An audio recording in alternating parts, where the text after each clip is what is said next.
Does obesity contribute to this at all? My goodness, obesity does tremendously. The more belly fat a person has, the higher the levels of C-reactive protein. Now, C-reactive protein is an inflammatory mediator. The more belly fat a person has, generally the more inflammation they have. I heard on the news today, they said that obesity among children has now doubled since 1970. 1 out of every 6 children in America are now obese.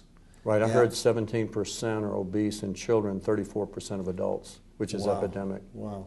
There's also had to be a new definition for obesity. It's called normal body weight obesity.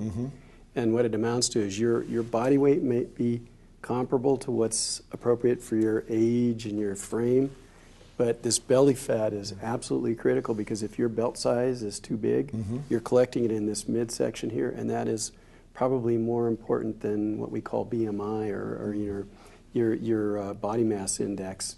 And that's a new concept that we really need to pay attention to. And I'd like to come back to Don's comment about diet. My kids, my wife, my friends get tired of hearing me preach about this, but I got to support them 100% on this. Watch the cookies, watch the sugar, watch the bad fats. And the sugary beverages, even the fruit beverages. Oh, that's what the same thing on obesity today. It was on Fox News. This doctor said that we're training our children to like juices. That's right. And the juices are treated the same way a soda is. No, they cause same more types belly of sugar. fat. They cause increased risk of fatty liver. He took away my favorite, diet soda, because he said what happens, even with a diet soda, your pancreas begins to say, this is sweet.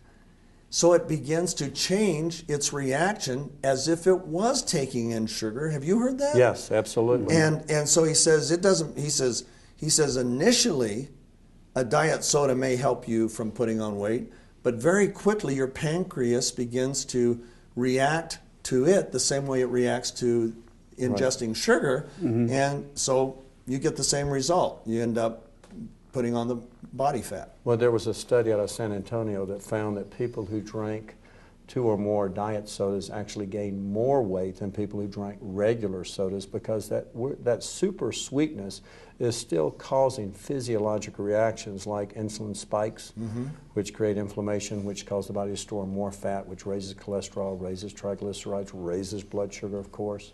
But getting back to your belly fat or the waist size, over the last 40 years, studies have shown that the average waist size in men have gone from 35 inches to 39 inches in the last 40 years. In women, it's gone from a thin 30 inches to 37 inches. Now, ideally, our waist size should be half of our height or less. Wow. But that's ideal. Now they're saying if a man's waist measurement measured around the umbilicus or navel, and including the love handles, if it's 40 inches or greater, his risk of developing type 2 diabetes or metabolic syndrome is much greater. That's actually one of the criteria for metabolic syndrome, as well as in women, is 35 inches or greater. And again, most women now are around 37 inches. So we are seeing, and the more belly fat, the more inflammation, the more inflammation, the more disease, and it just keeps on going that way.